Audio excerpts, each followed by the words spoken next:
교독하도록 하겠습니다. 저부터 읽겠습니다. 아브라함이 애굽에서 그와 그의 아내와 모든 소유와 롯과 함께 네겝으로 올라가니 아브라함에게 가축과 은과 금이 풍부하였더라. 그가 네겝에서부터 길을 떠나 베델에 이르며 베델과 아이 사이 곧 전에 장막 쳤던 곳에 이르니 그가 처음으로 제단을 쌓은 곳이라. 그가 거기서 여호와의 이름을 불렀더라. 아브라함의 일행 롯도 양과 소와 장막이 있으므로 그 땅이 그들이 동거하기에 넉넉하지 못하였으니 이는 그들의 소유가 많아서 동거할 수 없었음이니라.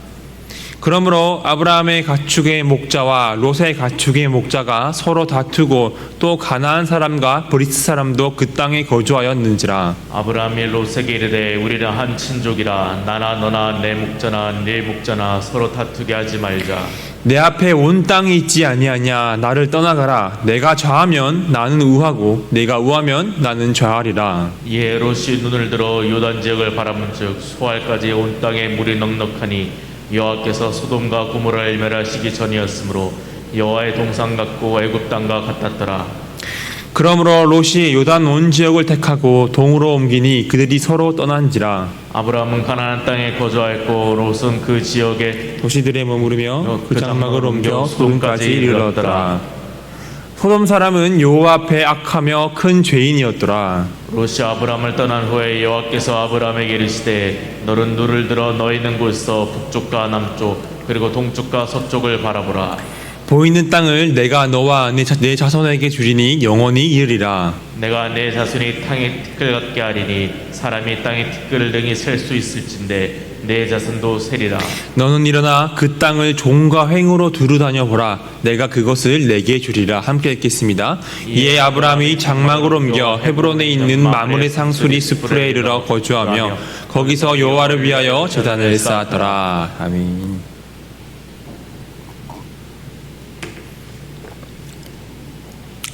우리가 어제 말씀을 통해서 알 수 있듯이 이 아브라함은 가나안 땅에 기근이 오자 자신의 그 뜻과 생각을 따라서 애굽으로 이주를 합니다. 하지만 그곳에서 자신의 아내를 부인하며 뼈저린 신앙의 실패를 겪게 됩니다. 그리고 하나님의 구원과 손길과 은혜를 경험하게 되죠. 전능하신 하나님께서 애굽 왕 바로에게서 아브라함을 구해주셨을 뿐만이 아니라 많은 재산을 얻게 해주신 것입니다.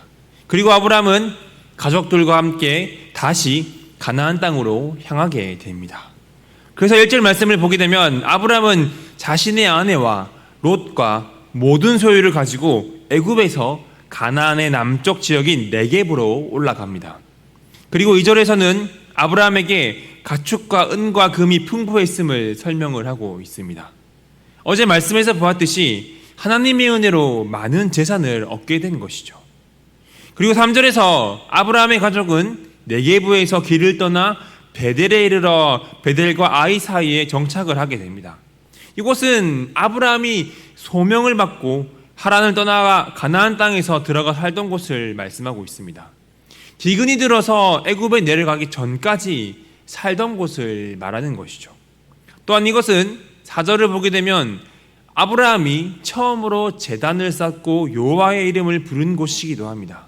아브라함은 다시 이곳으로 돌아와서 하나님을 찾고 있습니다. 자신이 경험했던 하나님과의 그 관계를 회복하고자 하고 있는 것이죠. 아브라함의 이러한 모습은 12장에서 자신을 위해서 계략을 꾸미고 사람들을 속이고 있는 그 모습과는 상당히 대조적이라고 우리는 말해볼 수 있을 것입니다. 이렇게 다시 가나안 땅으로 돌아와 살고자 하는데 이 아브라함의 가족에게 문제가 생깁니다. 5절, 6절입니다. 아브라함의 일행 롯도 양과 소와 장막이 있으므로 그 땅이 그들이 동거하기에 넉넉하지 못하였으니 이는 그들의 소유가 많아서 동거할 수 없었음이니라. 이 아브라함의 가족은 이전에는 기근 때문에 가난하고 힘들었지만 이제는 소유가 풍성해집니다. 아브라함뿐만이 아니라 함께 온 롯도 양과 소와 장막과 같은 이 소유가 많아져서 함께 지낼 수가 없게 된 것이죠. 그래서 7절을 보게 되면 아브라함의 가축의 목자와 롯의 가축의 목자가 서로 다투는 상황까지 벌어지게 됩니다. 아브라함도 가축이 많고 롯도 가축이 많기 때문에 이 한정된 지역에서 자신들의 가축에게 풀을 많이 먹이기 위해서 목자들 간의 갈등이 생긴 것이죠.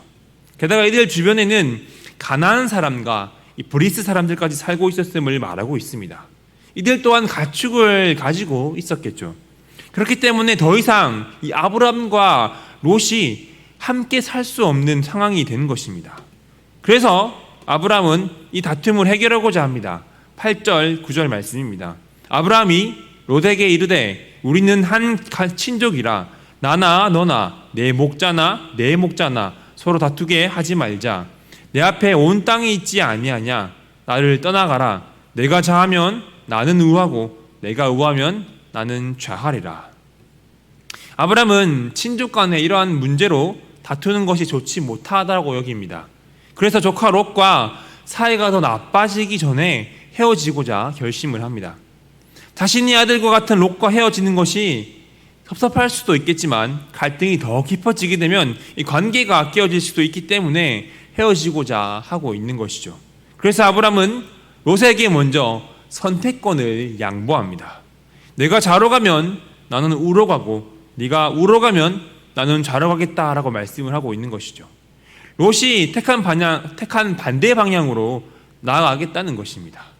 아브라함의 이러한 모습은 하나님의 백성인 우리가 이 땅에서 취해야 할 삶의 태도를 보여주고 있습니다. 아브라함은 자신이 삼촌이고 족장이기에 땅을 먼저 차지할 수 있었지만 그렇게 하지 않았습니다. 유목민에게 있어서 풀과 물은 부족의 생계가 달린 매우 중요한 문제였습니다. 그렇기에 이 좋은 땅을 선택할 권리는 어느 누구에게도 양보할 수 없는 것이었습니다.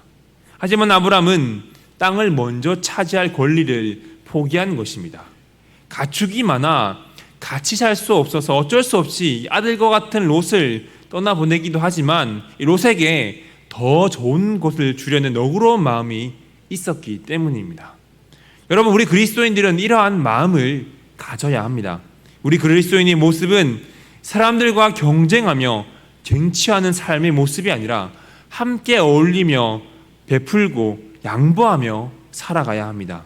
하나님이 부르심을 받은 그리스도인의 삶의 방식은 세상 사람들과 같아서는 안 되며 세상의 방식과는 달라야 한다는 것입니다. 여러분, 자신의 권리를 포기하면서까지 나누고 베푸는 것은 쉽지 않은 일입니다. 어려운 일입니다. 하지만 우리는 그러한 삶을 살아야 합니다. 왜냐하면 예수 그리스도께서 그러한 삶을 사셨기 때문입니다. 하나님께서는 하나뿐인 아들 독생자 예수 그리스도를 이 땅에 내어주셨습니다. 우리 예수님께서는 우리 인간을 위하여 모든 권리를 포기하시고 이 땅에 오셔서 그 십자가라는 그 엄청난 희생을 치르셨습니다. 그렇기에 하나님의 이 엄청난 희생과 양보를 통하여 지금 우리가 이 자리에 있을 수 있는 것입니다. 하지만 이러한 그리스도를 닮아야 하는 교회 안에서조차 오늘날에는 많은 갈등과 다툼이 일어나고 있습니다. 교회 안에 다툼이 있는 것은 자신을 희생하려 하지 않기 때문입니다. 포기하지 않고 나누지 않고 베풀지 않기 때문입니다. 우리 그리스도인 안에 이 희생과 섬김이 있다면 이러한 갈등은 있을 수가 없습니다.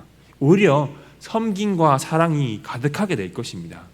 그렇게 여러분, 세상 사람들과 같은 방식으로 경쟁하며 쟁취하며 다투며 이 땅을 살아가지 마시길 바랍니다. 그리스도를 닮아 희생하며 권리를 포기하는 삶을 살아가시길 바랍니다. 아브라함을 닮아 나눌 줄 알고 베풀 줄 아는 삶을 살아가시길 바랍니다. 그러므로 하나님의 그 크신 희생으로 새 생명을 얻은 한 사람의 그리스도인으로서 우리 자신을 희생하고 양보하며 이웃과 형제와 성도들을 섬기는 그러한 섬김의 삶을 살아가는 저와 여러분들이 되었으면 좋겠습니다. 이어서 10절 말씀입니다. 이에 롯이 눈을 들어 요단 지역을 바라본즉 소알까지 온 땅에 물이 넉넉하니 여호와께서 소돔과 고모라를 멸하시기 전이었으므로 여호와의 동산 같고 애굽 땅과 같았더라. 10절에서 아브라함의 양보를 받은 롯이 눈을 들어 요단 지역의 소알 땅을 주목하여 선택을 합니다. 롯의 눈으로 보았을 때 이 소알 땅이 아주 풍족하고 물이 넉넉해 보인 것이죠. 아브라함을 포함한 이스라엘 선조들은 유목민들이었습니다. 그래서 가축들을 잘 키우기 위해서는 무엇보다도 풀과 물이 있어야만 했습니다. 게다가 이들이 있는 가나안 남부 지방에는 물이 부족했습니다. 이러한 상황에서 롯이 바라본 소돔과 고모라는 여호와의 동산과 애굽 땅과 같이 비옥하고 풍요로워 보였기 때문에 롯의 선택은 어쩌면 매우 타당한 것이기도 했습니다. 그래서 11절의 말씀을 보게 되면 롯은 요단 온 지역, 요단의 온 들판을 가지기로 하고 동쪽으로 떠나갑니다. 이렇게 해서 아브라함과 롯은 떨어져서 살게 됩니다. 아브라함은 가나안 땅에 거주하게 되고 롯은 소돔으로 이동해 그 동시에 정착해서 살게 된 것이죠. 그리고 13절에서 저자는 소돔 사람은 여호와 앞에서 악하며 큰 죄인임을 말씀하고 있습니다. 롯이 선택한 이 소돔과 고모라는 겉으로 보기에는 풍요로워 보이지만 그곳에는 온갖 죄악이 가득한 부패한 도시임을 밝히고 있는 것입니다. 아브라함의 양보와 배려로 땅을 먼저 선택할 수 있었던 롯은 눈으로 보기에 자신에게 유리하다고 생각하는 곳을 선택을 하게 됩니다. 롯의 눈에는 소돔과 고모라가 속한 이 땅이 여호와의 동산과 애굽 땅과 같이 비옥하고 풍요로워 보였기 때문입니다. 하지만 롯이 선택한 이 땅은 어떠한 땅입니까? 소돔과 고모라는 겉으로 보기에는 이 풍요로웠지만 그 안에는 온갖 죄악이 가득한 부패한 도시였습니다. 우리가 알다시피 이 땅은 죄악으로 인하여서 하나님의 심판의 불에 모두 타버리는 좋지 않은 땅이었습니다. 롯의 이러한 잘못된 선택, 소돔과 고모라를 선택한 것은 아담과 하와가 죄를 지을 때와 비슷한 선택이라고 우리는 말해볼 수가 있을 것입니다. 사단은 아담과 하와를 속여 선악과를 먹음직도 하고 보암직도 하게 만들었습니다. 마찬가지로 롯의 눈에는 소돔과 고모라가 이 먹음직도 하고 보암직도 하였던 것입니다. 여러분, 이렇듯 악은 언제나 좋은 모습으로 위장하여 우리의 눈을 속입니다. 이것은 사단이 좋아하는 방법 중에 하나입니다. 육신의 안목으로 잘못 보게 만드는 것입니다. 그래서 롯 또한 육신의 안목을 쫓아 풍성하고 좋아 보이는 소돔과 고모라로 갔던 것입니다. 그렇게 여러분 자신의 그 안목을 믿지 마시길 바랍니다. 눈에 보기 좋은 것보다 하나님의 인도하심을 구하시길 바랍니다. 눈에 보기 좋은 것보다 이 세상의 풍요로움보다 하나님을 바라보며 나아가시길 바랍니다. 우리 눈에 보이는 대로 보암직하고 이 먹음직한 것을 선택을 한다면 우리는 언젠가 죄 가운데에 서게 될 것입니다. 그러므로 우리 육신의 안목이 아니라 하나님의 시선으로, 성령의 생각으로 하나님의 약속을 선택하는, 하나님의 말씀을 선택하는 저와 여러분들이 되었으면 좋겠습니다. 이어서 14절 15절입니다. 롯이 아브라함을 떠난 후에 여호와께서 아브라함에게 이르시되 너는 눈을 들어 너 있는 곳에서 북쪽과 남쪽 그리고 동쪽과 서쪽을 바라보라. 보이는 땅을 내가 너와 내 자손에게 주리니 영원히 이르리라. 롯이 아브라함을 떠난 후에 하나님께서 아브라함에게 나타나십니다. 그리고 아브라함에게 가나안 땅과 후손에 대한 이 미래를 약속하십니다. 아브라함을 부르셔서 동서남북을 바라보게 하시고 눈에 보이는 땅을 아브라함과 자손에게 주시겠다라고 약속을 하신 것입니다. 하나님께서 이렇게 아브라함에게 나타나신 이유는 아들과도 같은 롯이 떠나가자 이 아브라함은 많은 공허함과 허탈감을 느꼈기 때문에 이 아브라함에게 찾아오셔서 땅에 대한 약속과 자손에 대한 약속을 다시 한번 해주심으로 아브라함을 격려하고 위로하고 있는 것입니다. 그래서 16절에서 이렇게 말씀을 합니다. 내가 이제 내 자손의 땅이 티끌 같게 하리니 사람이 땅의 티끌을 능히 셀 수 있을진데 내 자손도 세리라. 하나님께서는 아브라함의 후손을 티끌, 즉 먼지에 비유를 하십니다. 이 땅의 먼지를 셀 수 있는 사람이 있다면 아브라함의 자손도 셀 수 있을 것이라고 말씀을 하고 있는 것이죠. 실제로 이 땅에 먼지를 셀 수 있는 사람이 없듯이 아브라함의 자손들이 셀 수 없을 만큼 많아지게 하겠다고 약속의 말씀을 하고 있는 것입니다. 그리고 17절에서 이렇게 말씀을 합니다.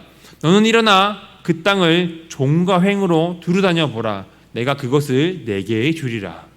하나님께서 이 땅과 자손에 대한 약속이 그대로 이루어질 것을 보장한다는 의미에서 아브라함의 자손과 후손들이 받을 땅을 직접 다녀보라라고 명령의 말씀을 하고 있습니다. 그리고 마지막으로 18절에서 아브라함은 헤브론으로 장막을 옮겨 정착을 하며 그곳에서 하나님을 위한 감사 제단을 쌓고 하나님을 예배했음을 밝히며 오늘의 본문은 끝을 맺고 있습니다. 여러분, 아브람과 롯 이 두 사람은 모두 다 눈을 들어 세상을 바라보았습니다. 하지만 이들의 지닌 눈이 달랐기 때문에 롯은 풍요로워 보이는 소돔 땅을 바라보았으며 아브라함은 하나님의 약속의 땅 가나안을 바라보았습니다. 아브라함의 눈에는 이 땅이 척박해 보였을지도 모릅니다. 하지만 아브라함은 자신이 서 있는 땅이 하나님의 약속의 땅이라면 하나님께서 얼마든지 풍요롭게 하실 것을 믿었습니다. 이 롯과 달리 아브라함은 하나님의 약속을 받은 자로서 그 땅이 풍요로워서가 아니라 하나님께서 함께 하시는 땅이기 때문에 어디를 가든지 하나님께서 함께 하심이 복임을 믿었기 때문입니다. 여러분, 이처럼 비옥하고 풍성하다고 해서 하나님의 축복이 있는 것이 아닙니다. 우리는 재산이 많아지고 지위가 높아지는 것만을 하나님의 복으로 생각해서는 안 됩니다. 풍요롭다고 해서 여호와의 동산이 아니라 하나님의 약속이 있는 곳이 하나님께서 함께 하심이 여호와의 동산임을 우리는 명심해야 합니다. 그렇게 여러분, 우리는 이처럼 눈에 보이는 이 세상의 화려한 네온사인과 높게 솟아있는 이 건물이 풍요로움이 아니라 하나님께서 나와 함께 하심이 진정한 풍요로움을 믿으시기를 바랍니다. 그러므로 하나님께서 함께 하심이 진정한 풍요로움이며 복임을 믿으며 하나님과 늘 동행하고 하나님이 말씀 안에 거하며 하나님을 예배함으로 진정한 풍요로움을 누리며 이 땅을 살아가는 저와 여러분들이 되시기를 소망합니다. 말씀을 정리하겠습니다. 오늘 이 본문에서 아브라함과 롯은 애굽에서 가나안으로 다시 돌아오게 됩니다. 그런데 하나님의 축복으로 가축과 재산을 소유하게 되었는데 가축이 너무 많아 아브라함과 롯은 헤어질 수밖에 없게 되었습니다. 그러자 아브라함은 조카 롯에게 선택권을 양보합니다. 우리는 아브라함의 모습을 통하여 이 땅에서 취해야 할 태도와 삶의 태도가 무엇인지를 발견할 수 있어야만 합니다. 그것은 세상의 사람들처럼 경쟁하며 쟁취하는 삶의 모습이 아니라 아브라함을 닮아 그리스도를 닮아 희생하고 나누고 베푸고 섬기는 삶을 살아야만 한다는 것입니다. 그렇게 여러분, 세상 사람들과 같은 방식으로 이 땅을 살아가는 것이 아니라 하나님이 부르심을 받은 한 사람으로서 예수 그리스도의 희생으로 새 생명을 얻은 한 사람으로서 이웃과 형제와 다른 지체들을 섬기는 삶을 살아가는 여러분들이 되시기를 바랍니다. 그리고 여러분, 아브라함과 롯 이 두 사람 모두 다 눈을 들어서 세상을 바라보았습니다. 하지만 이들의 지닌 눈이 달랐기 때문에 이들은 서로 다른 곳을 바라보게 되었습니다. 롯은 풍요로워 보이는 소돔과 고모라를 바라보았지만 그곳은 죄악과 부패가 가득한 도심임을 이 말씀에서는 밝히고 있습니다. 하지만 아브라함은 하나님의 약속을 바라보았습니다. 롯의 이러한 잘못된 선택은 아담과 하와의 선택을 떠오르게 만들고 있습니다. 사단이 아담과 하와를 속여서 선악과를 먹음직도 하고 보암직도 하게 만들었던 것처럼 악은 언제나 좋은 모습으로 위장하여서 우리의 눈을 속인다는 사실을 우리는 명심해야 할 것입니다. 그렇게 우리 눈에 보이는 이 세상을 그대로 믿는 것이 아니라 이 땅의 풍성함을 바라보는 것이 아니라 하나님을 바라보며 약속의 말씀을 바라보며 이 땅을 살아가시기를 바랍니다. 그러므로 나의 육신의 안목이 아니라 하나님의 시선으로 성령의 생각으로 하나님의 약속을 선택하는 그 말씀을 선택하는 저와 여러분들이 되었으면 좋겠습니다. 마지막으로 오늘의 본문은 진정한 풍요로움이 무엇인지 우리에게 말씀하고 있습니다. 그것은 우리의 재산이 많아지고 지위가 높아지는 것과 같은 이 땅에서의 풍요로움이 아닙니다. 물론 하나님께서는 우리에게 재물도 주시고 질병도 고쳐주시고 세상의 성공을 누리기도 해주실 것입니다. 하지만 우리는 그것 자체가 하나님이 주시는 복의 핵심이라고 생각해서는 안 된다는 것입니다. 진정한 풍요로움은 하나님께서 함께 하심이라고 오늘 본문은 말씀하고 있습니다. 그것이 복되다고 말씀을 하고 있습니다. 그러므로 이 땅의 척박함과 이 땅의 풍성함에 우리의 기준을 두는 것이 아니라 하나님께서 함께 하시는 그 땅의 복됨이 그 땅의 복됨을 고백하며 하나님과 늘 동행하고 말씀 안에 거하며 하나님을 예배함으로 진정한 풍요로움을 누리며 이 땅을 살아가는 저와 여러분들이 되시길 주님의 이름으로 소망합니다. 기도하며 나아가겠습니다. 기도하겠습니다. 하나님, 오늘의 말씀을 통하여 이 아브라함과 롯의 대조되는 선택을 통하여 이 땅에서 우리가 어떻게 살아가야 하는지를 깨닫게 됩니다. 하나님, 우리가 아브라함을 닮아 그리스도를 닮아 이웃과 형제와 다른 지체들을 섬기는 희생과 양보와 포기와 베품의 삶을 살아가게 하여 주시옵소서. 하나님, 우리가 또한 육신의 안목으로 보암직도 하고 먹음직도 한 이 땅의 풍요로움을 바라보는 것이 아니라 하나님의 약속과 그 말씀을 바라보게 하여 주시옵소서. 사단과 악은 좋은 모습으로 위장하여 우리 눈을 속인다는 사실을 명심하게 하시고 하나님의 시선으로 성령의 생각으로 이 땅을 바라보게 하여 주시옵소서. 그러함으로 하나님께서 함께 하심이 진정한 풍요로움과 복임을 깨닫게 하시고 하나님과 늘 동행하며 말씀 안에서 살아감으로 말미암아 하나님과 함께하는 진정한 풍요로움을 누리는 우리 모두가 되게 하여 주시옵소서. 예수 그리스도의 이름으로 기도드리옵나이다. 아멘. 우리 시간